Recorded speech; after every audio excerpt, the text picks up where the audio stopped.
अस्सलामुअलैकुम नाज़रीन, JN news HD के साथ मैं हूं नाइला भट्टी। नजर डालते हैं आज की अहम खबरों पर। टोबा टेक सिंह से रिपोर्ट कर रहे हैं हमारे district bureau chief Mudassir Shahbaz वसील।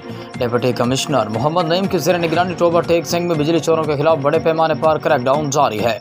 टोबा टेक सिंह में 69 बिजली चोर कानून की गिरफ्त में, मुकदमा दर्ज, लाखों रुपए का जुर्माना। बिजली चोरों के खिलाफ वसी पैमाने पर घेरा तंग किया जा रहा है। डिप्टी कमिश्नर, मुल्क के खजाने को बड़ा नुकसान पहुँचाने वाले बिजली चोर किसी रियायत के मुस्तहिक नहीं। बिजली चोर में मुलव्विस अफराद को 1,84,000 यूनिट चार्ज किए गए। डायरेक्ट कुंडे लगाने वालों को 86,82,000 रुपए से ज़ायद का जुर्माना किया गया।